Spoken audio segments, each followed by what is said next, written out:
They began to air out the body on the third day, not out of mercy, but out of fear that the stench would penetrate the council hall and cause rumors of leprosy or corruption. The palace servants laid wet rags soaked in vinegar and foul-smelling resin under the doors of the throne room, but the smell cut through them like a knife through rotten cloth.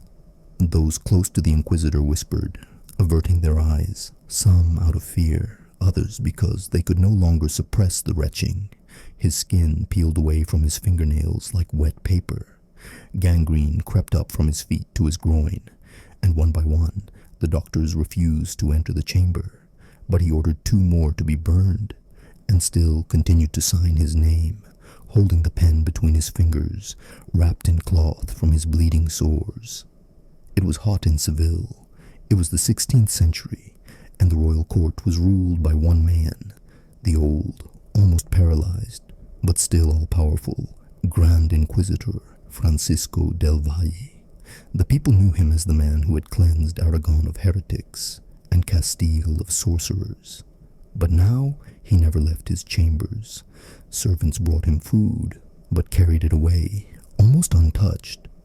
According to reports from Antonio Calvo, a servant, the Inquisitor refuses to chew, complaining of pain in his jaws and weakness. The last report, compiled in August 1549, states, "Food is not being digested. There is blood in his urine. A sweetish smell of decay comes from his mouth." That was how it began. Then came the ulcers, first on his toes. Then dark spots appeared on his thighs, which began to ooze and secrete a cloudy mucus when touched. The Inquisitor forbade doctors from examining his lower body without gloves, but no one could determine the cause at the time. Dr. Salvador de Rojas put forward a hypothesis: internal decay due to impure blood. Frequent bloodletting was prescribed, twice a week at first, then daily. From the pharmacist's report, on the 6th day after the bloodletting, the gentleman's body became cold to the knees, his breathing was intermittent, and his urine was cloudy with sand. Opium-based medicines and iron infusion were prescribed. But it wasn't just his body that was getting worse. In the evenings, the Inquisitor would start talking to an empty chair, standing by his bed. Sometimes he would order executions without evidence, naming long-dead heretics who had recanted under interrogation. Sometimes he fell asleep on the floor, wearing only a shirt, believing that this was how he would atone for his past sins. The servants whispered that he no longer prayed. He muttered. When his personal chaplain tried to perform the rite of communion, the Inquisitor abruptly pushed the chalice away, spilling the wine and shouting, "I am the court! I am!" A secret note from one of Archbishop Toledo's assistants said, "The putrid smell is so unbearable that copper braziers with coals and dry herbs have been placed in the reception hall. The courtiers leave with headaches and stains on their clothes." A few weeks later, all the upholstery in the neighboring hall had to be replaced. The leather had absorbed the smell of death. The officials closest to the throne began to pass papers through third parties. Handshakes were replaced by brief bows. Meanwhile, intrigue was thickening. Rumors spread that the king himself was considering whether it was time to remove the old executioner and appoint someone younger, more flexible, and less superstitious. Letters were already circulating in Salamanca between the bishop and the queen's advisor. If Francisco dies in the coming months, we are ready to propose Don Ramiro as a candidate. Don Ramiro, a young but ambitious supporter of the reformers, was meanwhile meeting with courtiers at night, promising less smoke over the squares and more mercy from the Lord. In one of the statements taken from a servant who had access to the Inquisitor's chambers, his body slid to one side of the bed. He has no feeling in his left leg, no control over his bowels, and pus is flowing from his ears. When a doctor named Lopez de la Vega tried to wash the gangrenous wounds on his foot, the skin came off in sheets, leaving only a gray, foul-smelling skeleton. The doctor left the city the next day, allegedly because his wife was ill. The room was full of flies. They swarmed in the folds of his clothes, landed on his open sores, and covered the edges of his bed. The rooms were fumigated with resin, but this only caused new coughing fits in the patient. The carpenter nailed wooden shutter to the windows so that the shadows would not disturb the great lord. The inquisitor hardly slept. He whispered at night, "I see them. They are burning, burning, and still looking." At dawn, he ordered another name to be added to the list of those to be interrogated. According to his secretary, he no longer recognized the living or the dead. Meanwhile, the struggle for his seat was growing. 2 secret meetings of the clergy had already taken place in Madrid to discuss who should take over the seal of the court. Ambassadors from Portugal and Naples sent requests for the replacement of the head of the Inquisition, pointing to the incompetence of the judge due to physical deterioration and signs of insanity. One of the reports received from the internal archives of the Toledo Chancellery read, "The Inquisitor keeps a dead man's tooth under his pillow, makes sacrifices at night, and orders an exorcist to purify the air." When a Franciscan was allowed to enter for his last confession, the Inquisitor laughed. He ordered the monk to be burned, saying, "He is too pure to be real." Then he was locked up. The guards restricted access. Servants passed water and medicine through a revolving window. Even the bodyguard refused to enter without a bandage over his face. Only an old clerk, deaf and half-blind, continued to perform his duties, holding a rag soaked in vinegar under his nose. A medical report compiled after his death stated, "The body underwent decomposition during life. Gangrene spread to the groin. The scrotum turned black. The tongue swelled. The skin in the shoulder blade area detached from the muscles, and the skull was deformed from constant pressure on one side." The author concluded, "The organs ceased to function not instantly, but through a series of failures, each accompanied by loss of mind and sensation. But that would come later, for now he was breathing, rarely with wheezing gasps. Sometimes he would fall silent for hours. At these moments, the courtyard hoped, but every morning he would come to his senses and demand executions. On the last day of the first week of September, he ordered the son of one of the bishops, accused of sympathizing with heretics, to be brought to his chambers. Rumor had it that he wanted to conduct a personal interrogation. When the boy was brought into the room, he lost consciousness from the stench and was carried out without even reaching the bed. The inquisitor wheezed, "He is weak. They are all weak. I am the only one who sees the black flames." The next day, the throne room was empty. Then the rooms of his residence were empty, but the inquisitor himself was still alive, rotting, and in command. And the fear he had sown continued to live within the walls, in the pillows, in the smell that could no longer be washed away. In the second half of September, the stench spread throughout the western part of the palace. By order of the treasurer, bundles of dried wormwood and moss were hung over the doors, and ceramic bowls filled with vinegar and ashes were placed along the corridors. But no measure helped. The decay became irreversible. According to a maid who was later questioned by the new court administrator, it was impossible to tell where his flesh ended and the discharge began. The body was rapidly decaying. The right thigh was swollen. The blood vessels under the skin were bursting from the pressure, and a greenish liquid was oozing from open sores. The doctors, who had previously gathered around the bed in the mornings, now came once every 2 days, hurriedly examined him through the cloth, and left the room. Dr. Lopez de Cruz described in a private letter, "We are no longer treating him, we are waiting. Putrid ulcers have penetrated the groin area, his neck is swollen, and his nose is filled with mucus containing dead epithelial cells. Atonia has begun in the chest area." During those days, Francisco no longer ordered executions. He was silent, or he would say something like, "Judgment will befall me if I do not repent in time." His hands trembled, and the pen fell from his fingers. Servants brought him a cross, but he did not look up. According to the clerk's testimony, he looked at the cross and whispered, "I am worse than those I burned." Then he asked for mirrors to be brought and ordered them to be broken, all of them, every last one. Later, a canvas with his own image, slashed with a knife, was found in one of the cupboards. The paint had run, and the face in the portrait no longer resembled a human being. The Inquisitor no longer had control over his bodily functions.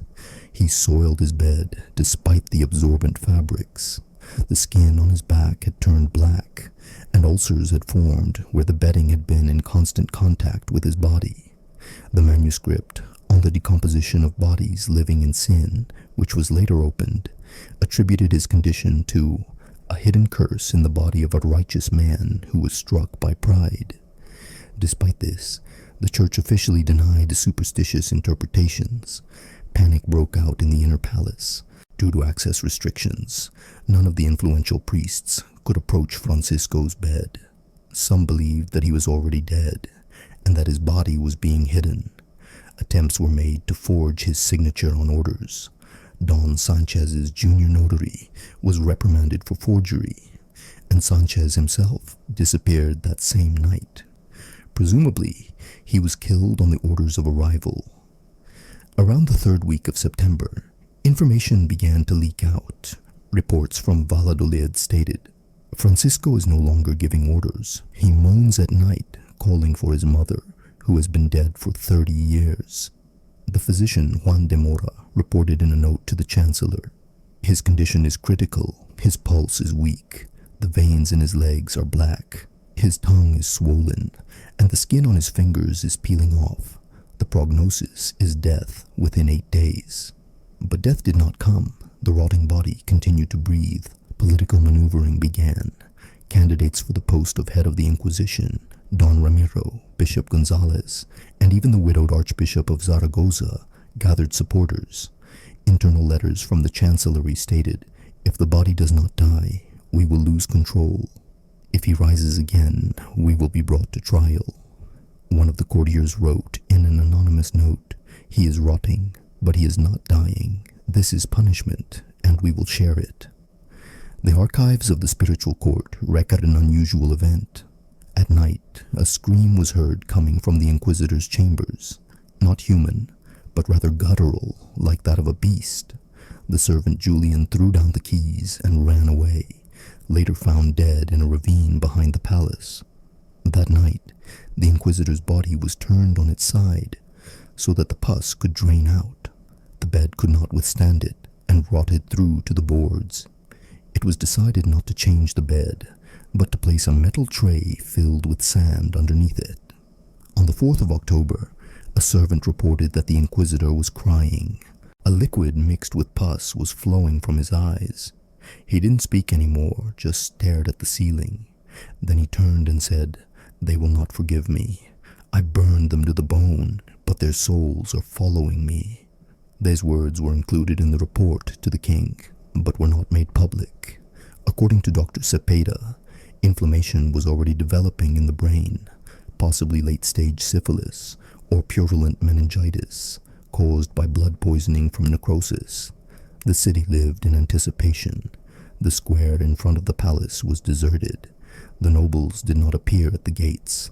The papal nuncio left Madrid, citing illness. In some parishes, people began to pray secretly for his death, so that the stench of judgment would leave the land. Some priests wrote that the Inquisition had lost its legitimacy, while its head was still breathing in sin. At dawn on October 7th, at 4:30, there was a brief cessation of breathing. A servant ran to call a doctor, but when he arrived, the Inquisitor breathed again, hoarsely, convulsively, with a gurgling sound. That day, a rumor spread through the corridors. The devil is holding him by the neck and won't let go. No one laughed.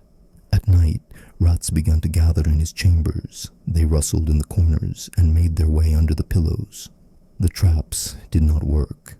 From a letter from a guard, "They are not afraid. It is as if they know that the end is near." The room was sealed off, but the smell became unbearable. Even the guards left their posts every hour. One of the guards later described, "The skin on his face had slipped off. His face was gray, almost blue. His eyes were cloudy but open. He looked, but he did not see." The next day, riots broke out in the city due to the intense heat. The people demanded confirmation of his death. Someone threw a stone at the window of the Inquisitor's chamber. A cry rang out. The guards arrested several people, who were later executed without waiting for a decree, allegedly signed by Francisco himself. This order is still kept in the archives with a note, unknown if authentic, and yet he was still breathing, against nature, against the laws of flesh, and the will of those around him. He breathed like a rotting log in a swamp, without reason, without words, but with a stench that decomposed the walls and fears. On October 11th, around noon, Francisco's body began to rot in the neck area. There was softening of the tissues and a sharp rise in the temperature of the skin, which could no longer be called human. It became sticky, with a marbled pattern of blood vessels and blue blisters.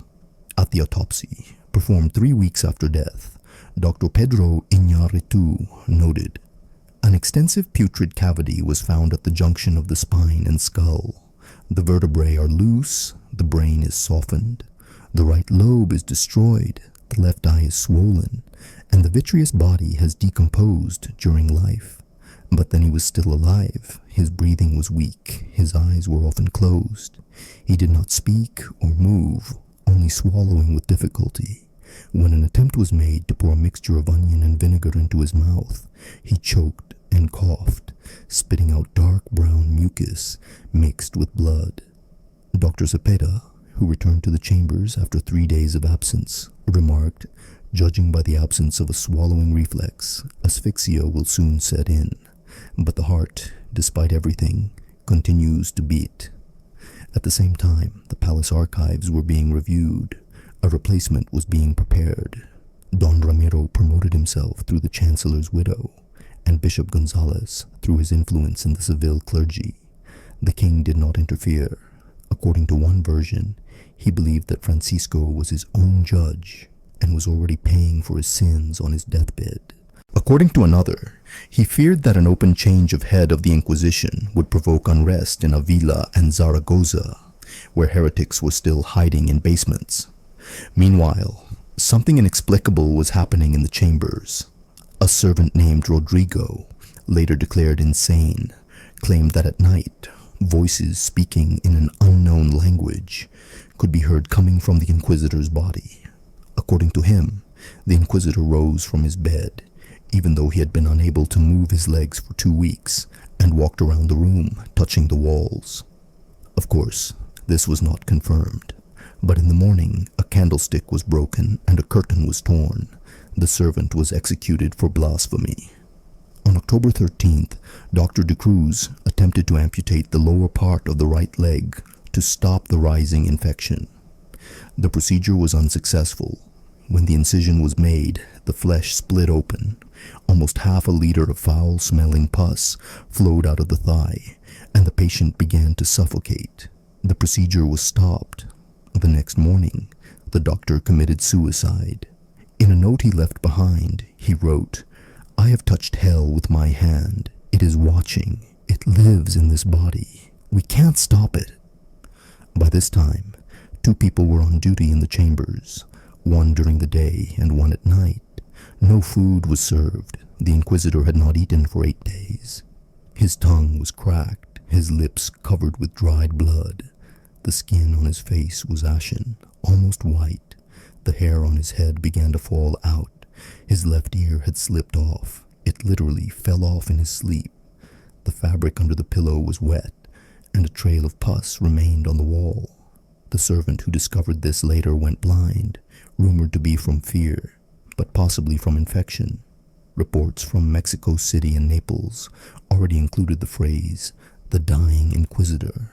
The papal throne officially sent letters of condolence without waiting for his death.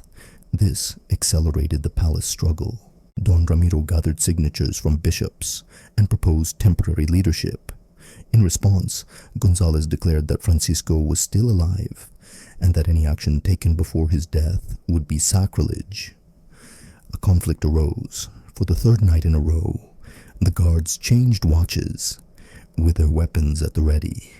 On October 14th, the last conscious gesture was recorded. The inquisitor opened his eyes and turned his head. He whispered, "I feel my body leaving."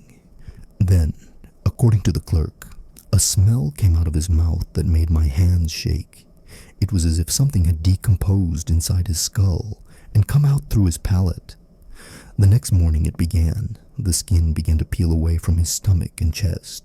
When they lifted him to change his sheets, a dark mass remained under his back. Gas was coming out of his anus, and the stench intensified to such an extent that the guards fled the palace in panic. The evacuation of the palace began. Only one monk was left to read psalms, and even then through a closed door. Francisco del Valle died on the night of October 15th. Officially, it was at 3 o'clock. In reality, it was probably earlier. The body was found without signs of breathing, in a bed covered with a black substance. His eyes were open, his pupils were white, his mouth was twisted into a half smile. On his chest was a handprint, as if someone had squeezed his rib cage from the inside. It took more than 8 hours to remove the body. Carpenters had to break part of the wall, as it was impossible to carry him out through the doors due to decomposition and the size of his swollen limbs. It was impossible to embalm the body. The tissue crumbled during the autopsy. The smell was inhuman. The body was placed in a tin sarcophagus filled with resin and sealed, but after a day, the resin cracked. The funeral took place without the people, without bells, without announcements. Only the priest read the epitaph, "The Lord judges and forgives." 3 of those who participated in the burial died within a week of fever. 1 went mad. There was a coup in the palace. Don Ramiro was appointed to a position. A week later, Bishop Gonzalez's supporters were arrested. A new purge began, but the people no longer believed. Rumors began to spread that the Inquisition had been defiled. Some churches were closed, and crosses were removed to avoid the curse of the dead judge. Francisco's death did not bring peace. It opened a can of worms. Society was no longer afraid of fire. It was afraid of being infected. People avoided approaching the residence. Even after a month, the building stood empty. Rats multiplied. Stains appeared on the walls. No one washed them. Francisco del Valle was the most powerful judge of his time. He cleansed Spain of heresy. He ruled spiritually and physically. His word meant more than an oath. His death should have been solemn, but it was rotten, sticky, without prayer, without last rites. Thus ended the age of terror. Thus began the age of doubt. The sarcophagus was carried out of the palace at dawn on October 17th. 4 bearers, dressed in rough linen cloaks, walked in silence. There was no church choir, no solemn procession. The inscription on the lid, hastily and crookedly written, read only, "FDV, Judge of Faith." He was not buried in the cathedral, as expected, but in the chapel of St. Sebastian, outside the city, in a place long reserved for the burial of lepers and fallen monks. This decision was explained by the need to avoid contagion. In reality, they wanted his death to be forgotten as soon as possible, but it was not possible to forget. On the second day after the funeral, parishioners disappeared from the churches of Avila. In Valladolid, a crowd knocked down the new representative of the Inquisition, accusing him of forgery and incest. In Seville, 2 administrative buildings were burned down, with people shouting that the worms from Francisco's body are now in the souls of the judges. In response, the authorities organized public executions, but none of them inspired fear. The people laughed as the heretics burned, and one boy threw a rotten apple at a judge and shouted, "You smell like him." The papal throne sent an urgent letter. The court must be immediately reorganized. All those who came into contact with Francisco's body must be dismissed, and the building must be cleansed. A special commission of 6 doctors, a priest, and an alchemist was appointed. Their task was to determine whether the illness was natural. In their conclusion, drawn up in December, they wrote, "Death was caused by extensive purulent tissue decay, systemic infection, brain inflammation, and severe internal gangrene. The body began to decompose before clinical death. The possible cause could have been infection through ulcers or the effects of long-standing bloodletting performed without sanitary measures. However, it must be acknowledged that the destruction was abnormally rapid, which prompted the commission to refrain from making a final judgment. Opinions among the clergy were divided. Some saw this as God's punishment.